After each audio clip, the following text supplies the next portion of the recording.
Let me tell you a story that defines strength in my eyes. I know we go to the gym, we go to our garages and train and put, kilos on the bar, and we try and continuously progress the weight on the bar. We try to progress body parts, trying to get bigger.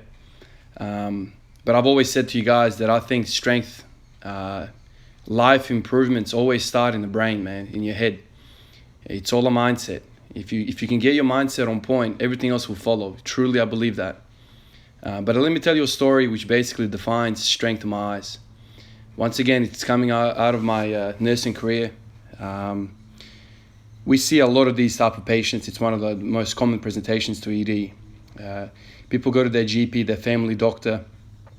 They should go there first if it's not an accident or emergency. So in this case, this fella, probably in his 60s, did that. His GP, he had some complaints about abdominal pain. So his GP did the right thing. He did bloods, he did x-rays, he did CTs over the following kind of week. And then he went to the GP, to that family doctor, to get results. And those results were not very good at all. So he sent him to emergency, and here I was sitting at triage, receiving this man to triage, to emergency, and he basically said, hello, slides the letter in through the window. So I, tell the fellow, I'm going to give me a second, I'll read through this. So I start reading, and it becomes very apparent that this man is not in a good state. He had this abdominal pain for the last few months. The GP did scans and bloods, which basically showed that he had cancer. There was cancer in the liver. They think it's the primary source. And the cancer was spreading everywhere. There was spots found in all sorts of different places. The man looked well. The man looked like there was nothing wrong with him. So the symptoms didn't really kind of progress all that far in terms of how he felt. However, the disease process was already taking hold. So I kind of looked up, after like a minute of reading this, and I said to him, "How you going, man? How's everything feeling?" And the man who was standing with his wife, he just broke down and, it took a second or two, and then he said, "Yeah, I'm okay. I'm struggling to process this." And I just said to him, "Man, stay strong." Here I was, a 30-year-old guy telling the guy in this position to stay strong. Anyway, I went out, felt his wrist, did the initial kind of primary survey thing, felt the wrist, did his temperature, all that kind of thing, and wrote a story on the triage file that I created for him, sent him to the next window, and that was basically it. I said to him a few encouraging, words, and off he went. Later on in the shift, I was walking through the corridor, and I happened to kind of glance in one of the rooms, and I saw him in there, and we made eye contact. I went in.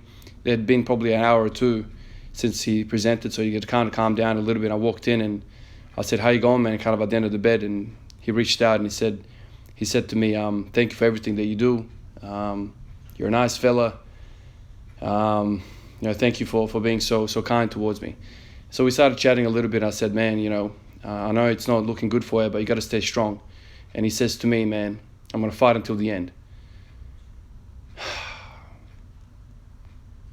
He said he was going to fight to the end.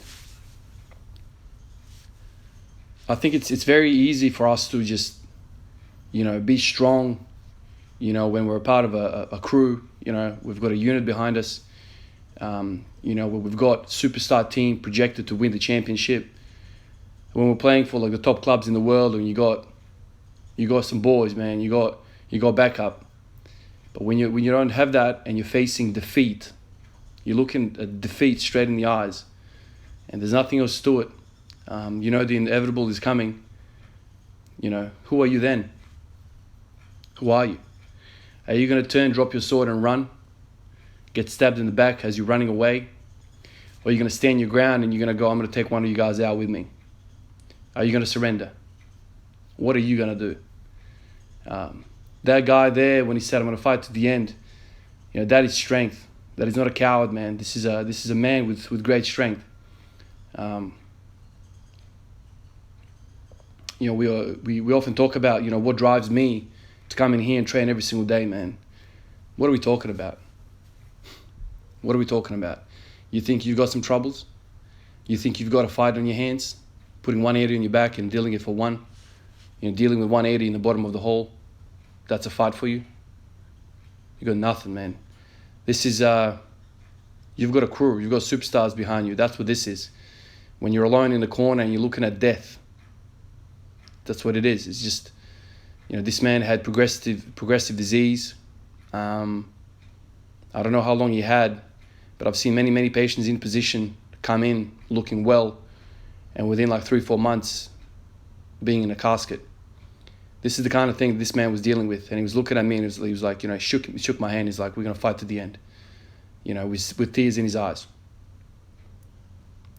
Fellas and ladies, that's what strength is in my eyes.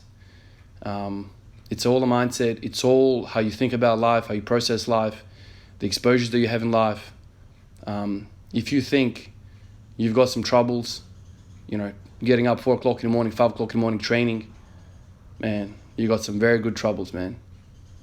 And I know it's all a matter of perspective, because people that don't think about these type of things on a daily basis can spin out and think about, man, I just spilled that milk on that table, man. Like, I'm having a shock in the morning. I gotta mop this thing up now, and like, what a nuisance this is, man. I gotta clean this up.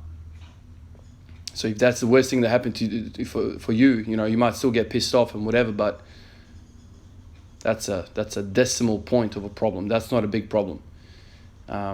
So when I think about strength, man, that's what I think about. These type of stories. There's many different stories. I know some of you guys have said to me that you enjoy me sharing some of these stories. I know they're kind of heavy. And but I realize that a lot of you guys don't have exposures like this. Emergency nursing, emergency medicine, health in general, wherever you work. I mean, you'd hear these type of stories all the time. But there's so much courage there. There's so much strength there. Even though these people are fighting a losing battle, man, I feel like that's where strength is.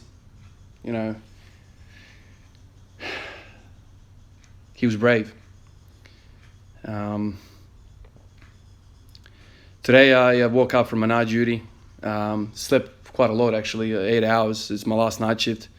I came in here and that was kind of in my mind. I wasn't feeling all that good, man. I haven't eaten for like 14-15 hours or something like this. Came in here, decided to go for 1 rep, training max 180. Kind of felt crap the whole way. Kind of felt slow. Didn't have that pop in me.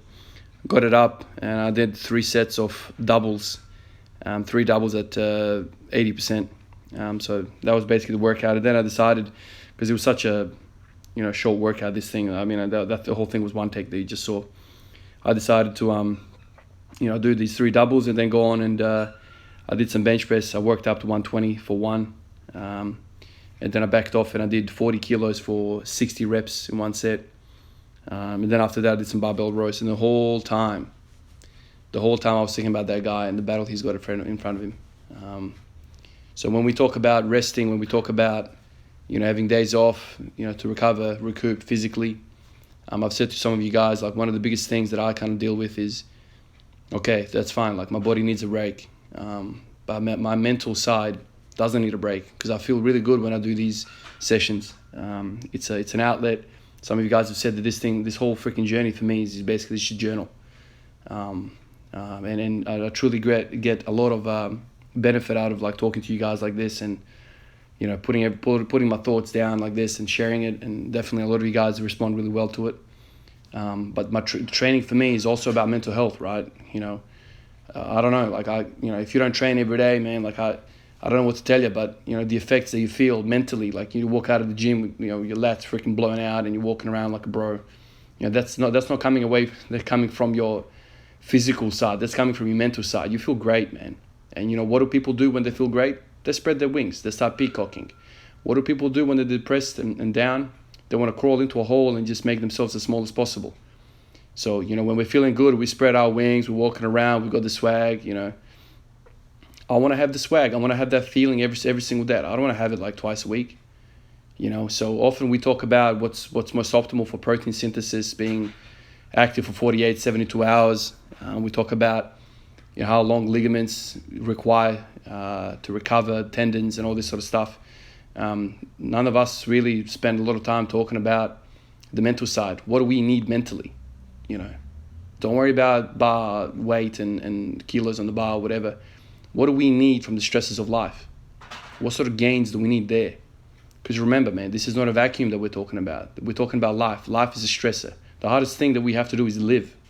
Deal with some of the things that we have to deal every single day. So this thing for me, it's like mental gains. It's mental gains, man. I want my mental gains every single day. Now it's a fine balance, because if it was all about mental, man, I'd probably break my body, right? I'd completely just run myself into the ground, because the more I train, the better I feel. That's what it seems like to me. Of course, there's a tipping point there, but to me, I feel fantastic when I train every single day. So I was talking to one of you guys in the comments, and we were talking about this, and I said, one of the biggest things for me is the mental side. When I wake up in the morning, like when I have a 12-hour day shift, we start at 7 o'clock, so I have to get up like a 4:30 alarm, start training like a 5, train until 6 o'clock, so put an hour in. And a lot of people said, why don't you just sleep through, man, and then train afterwards? And one of the reasons I said is because I want to get that mental side taken care of early, and that kind of carries me throughout the whole day. I feel calm, I feel sharper mentally, I feel patient, I feel very clear in my mind. Whereas if I kind of walk into a workplace and I still have that kind of physical tension, I don't feel as good, man. I'm not at ease, I'm not at peace. And also the other factor for not training in the afternoon is I miss out on family. And one of my favorite times is just before sleep, we kind of sit down and watch a movie or whatever, spend some quality time with the family. So that's why I wake up at 4 o'clock in the morning. It's all about the mental.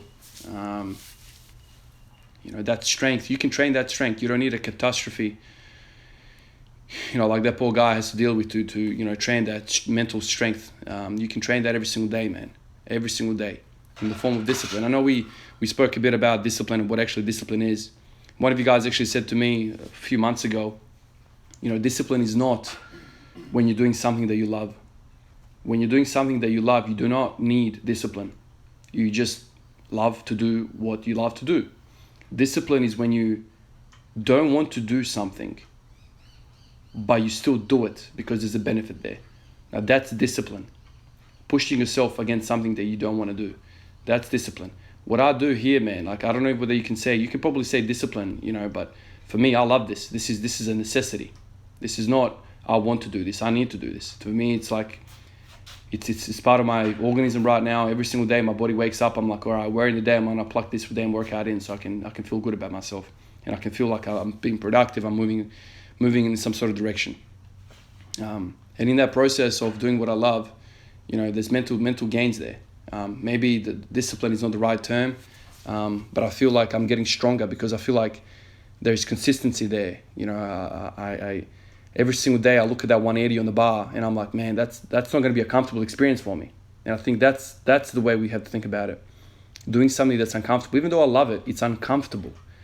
Putting 90% weight on your back, bracing is not a comfortable sensation. A lot of you guys say, how do you brace? Man, I put myself in a state where I don't want to be, man. Like you take a medium breath, you clench down, you squeeze your hands, your grip, and you go down and you hold that thing until you hit the bottom, and then you give it fire. You send it. That's not a nice experience, man. It's a much nicer experience putting your feet up on the couch with a bowl of ice cream and watching Netflix. Anyway, guys, another day, another moment where I share my thoughts. I've uploaded that Q&A. Man, I don't know what happened with that Q&A, man, but it took a lot of effort to get that thing up. I don't know whether YouTube had a bit of a glitch, but I tried to upload that thing 4 times and each time it crashed. So it's like a 2-3 day delay on that. Sorry about that, but I don't know what happened. This is the first time I couldn't upload a video. I don't know whether it was the size or what it was. It was just kind of corrupting and I couldn't upload. So anyway, I got that up. Hope you guys enjoy that. Hopefully I make some things clear. Anyway, guys, I'll catch you guys in the next one. Peace out.